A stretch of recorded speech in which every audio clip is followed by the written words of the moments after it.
An airline carrying 33 million Americans a year just died, and the government that helped kill it might be the only thing that can bring it back. I'm not talking about a fringe carrier. I'm talking about Spirit Airlines. The yellow planes, the bare-bone seats, the $39 fares that made flying possible for people who had no business being able to afford flight. And right now, behind closed doors in Washington, there's a conversation happening about whether the Trump administration should intervene to save it. But here's what's wild. The reason they might do it has almost nothing to do with cheap tickets. Stay with me, because by the end of this video, you're going to see Spirit Airlines completely differently. And you're going to understand something about American economic policy that most people never connect. But before we dive in, if you're new here, hit the subscribe button and leave a comment. I subscribe. And I'll personally welcome you into the family. With that said, let's get started. Section 1. Who is Spirit? Let me introduce you to Marcus. Marcus is 34. He works in a warehouse outside Tampa, Florida. He makes about $38,000 a year, and twice a year, he books a Spirit flight to Philadelphia to see his kids after his divorce. The flights aren't comfortable. The seats don't recline. He pays extra for a carry-on. That would be free on Delta. But Marcus doesn't fly Delta. Marcus flies Spirit because Spirit is what makes the trip possible. It's not luxury, he told a reporter in 2023, but it's real. Marcus represents something the airline industry doesn't like to advertise. Spirit wasn't just a budget airline. It was the airline for a specific slice of America, working class, price-sensitive, disproportionately Black and Latino travelers who were priced out of the legacy carriers. In 2023 alone, Spirit carried 33 million passengers. And according to Spirit's own passenger data, 67% of them earned under $75,000 a year. That's not a niche market. That's America's middle and working class, buying access to the skies $39 at a time. And in November 2024, that access went bankrupt. Spirit filed for Chapter 11 with over $1.1 billion in debt. The yellow planes started disappearing from gates. Routes got cut, and 34 million passengers were left wondering, where do I go now? But here's what the headlines missed. Spirit didn't just fail. It was set up to fail. And the fingerprints on the murder weapon belonged to the U.S. federal government. Section 2. How the government killed Spirit. To understand what happened, you have to go back to 2022. Spirit and Frontier Airlines announced a merger. Makes sense, right? Two ultra-low-cost carriers combining forces, cutting overhead, building a stronger competitor to the big guys. Analysts estimated the deal would save consumers $1 billion annually in lower fares. The Biden DOJ said no. Then in 2023, JetBlue stepped in with a buyout offer. Spirit jumped at it. A lifeline. A way out. The Biden DOJ sued to block that deal too, and won. A Yale School of Management Aviation Analysis in 2024 concluded that the back-to-back regulatory blocks accelerated Spirit's liquidity crisis by approximately 18 months.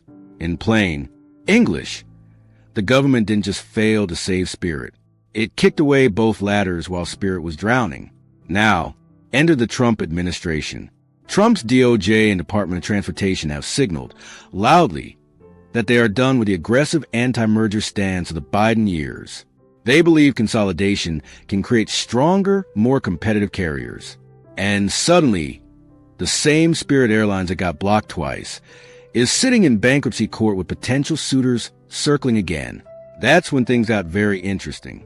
Section 3. The Trump Angle. Sarah has been a travel agent in Phoenix for 22 years. She's watched this movie before. Every time a budget carrier dies, she says, I start getting calls from clients in shock. Why did my ticket just go from $180 to $310? And I have to explain to them, that cheap option you took for granted, it was holding down every other price in the market.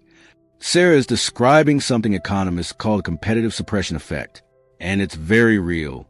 The MIT Airline Data Project found in 2023 that ultra-low-cost carriers like Spirit suppress average ticket prices on shared routes by up to 26%. Think about that. Spirit wasn't just selling cheap seats. Its existence forced Delta, United, and American to price lower than they otherwise would have on thousands of routes. When Spirit dies, those competitive pressures disappear. And legacy carriers, who are not charities, reprice accordingly. We already have a preview. In the months following Spirit's bankruptcy filing, fares on several former Spirit-heavy routes climbed 18 to 32%, according to early data from the Bureau of Transportation Statistics. So now the Trump administration faces a question that sounds simple but is actually deeply complicated. Do we let the free market finish Spirit off, or do we intervene? And here's the part that makes this genuinely fascinating. There's a national security argument buried underneath all of this that almost nobody is talking about. Section 4, the hidden national security argument. Most people have never heard of the Civil Reserve Air Fleet program. Let me fix that. The CRAF is a Department of Defense program where commercial U.S. airlines voluntarily commit a portion of their aircraft to military use during national emergencies. Think troop transport, supply logistics, emergency evacuations. It's been activated during the Gulf War, after September 11th, during the Afghanistan withdrawal. The program only works if America has a large, diverse commercial aviation sector. Fleet size matters. Route networks matter. The more commercial capacity shrinks, the less flexibility the Pentagon has. A 2022 GAO report on commercial aviation and national defense readiness flagged growing concern about the concentration of U.S. airline capacity among just 4 carriers, American, Delta, United, and Southwest, and what that means for strategic flexibility. Now zoom out. China has massively expanded state-backed aviation capacity. Chinese carriers added over 500 new aircraft to their fleets between 2020 and 2024, many on routes that directly compete with U.S. carriers internationally. Russia has restructured its aviation sector to reduce dependence on Western aircraft, and the United States has been watching budget carriers die one by one. Spirit, Frontier, struggling. Sun Country, Allegiant, the ultra-low-cost tier is under enormous pressure. For a Trump administration that frames everything to the lens of American strength and strategic competition, this matters. Letting America's aviation sector hollow out isn't just a market outcome. It's a national vulnerability, which brings us to what a bailout might actually look like, because it probably won't look like what you're imagining. Section 5, what intervention actually looks like. When most people hear bailout, they picture a government check, a wire transfer, taxpayer money flowing directly into a failing company's accounts. That's not what's being discussed here. There are 3 realistic intervention scenarios, and they range from obvious to genuinely clever. Scenario 1, the facilitated merger. The Trump DOJ quietly signals to Frontier Airlines or Alaska Airlines or another carrier that an acquisition of Spirit's assets will face zero regulatory resistance. No lawsuit, no lengthy review, green light. Spirit gets absorbed, its routes get preserved, its planes get rebranded, and tens of millions of passengers retain access to those fares under a new name. Scenario 2, the federal loan guarantee. This one has a precedent. After September 11th, Congress passed the Air Transportation Safety and Stabilization Act, which provided $10 billion in loan guarantees to keep U.S. carriers from collapsing. It worked. The government didn't own the airlines. It just guaranteed their debt, which unlocked private financing. A targeted version of this, focus on Spirit's restructuring, is not outside the realm of possibility.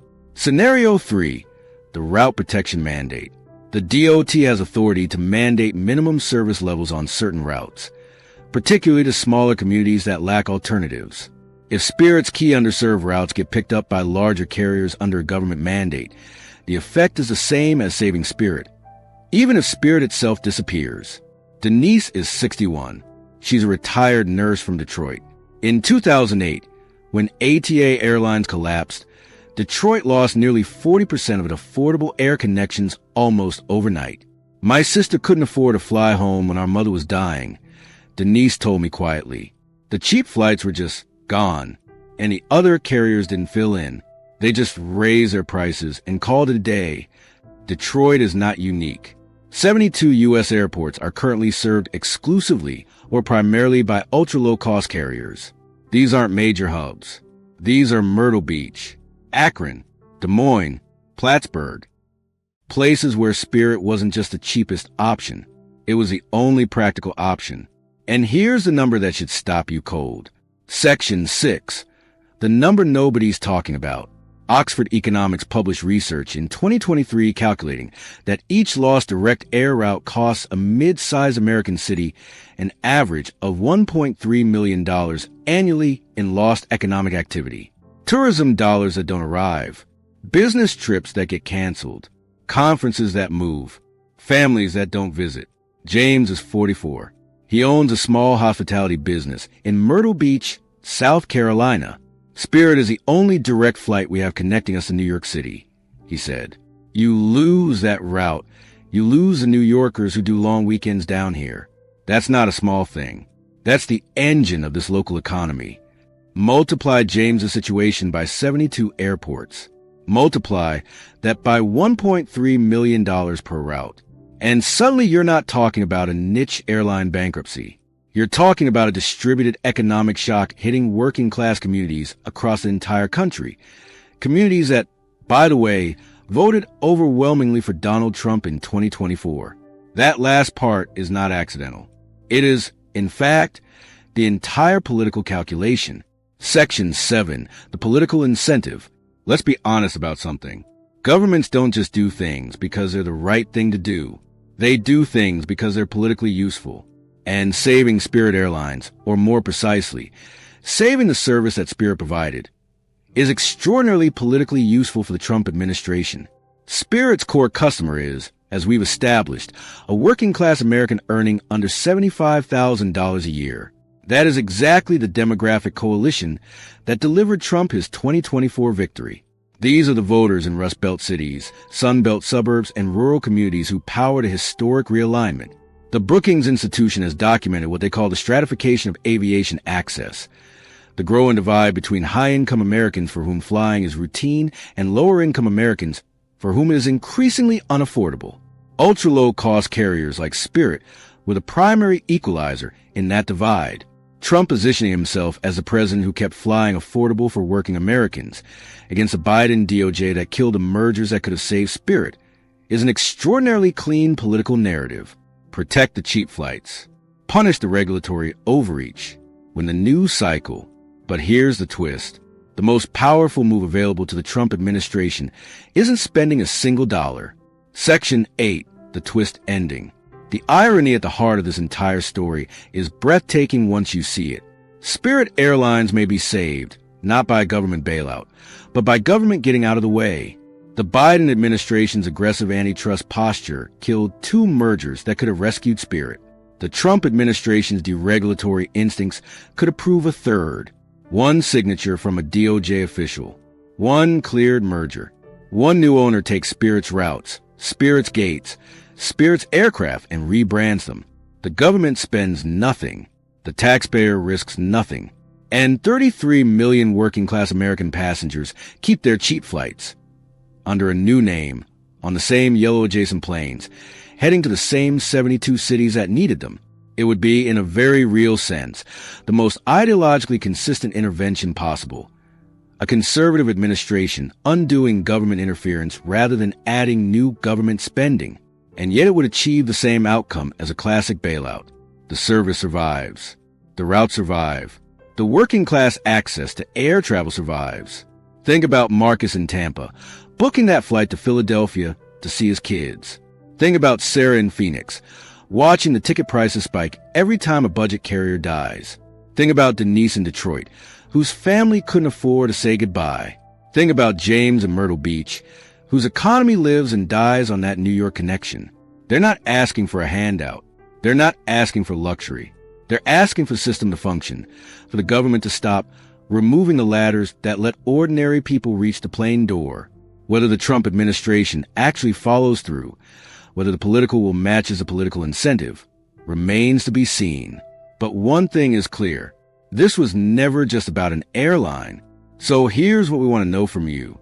Should the government intervene to save Spirit Airlines, or let the free market make the final call?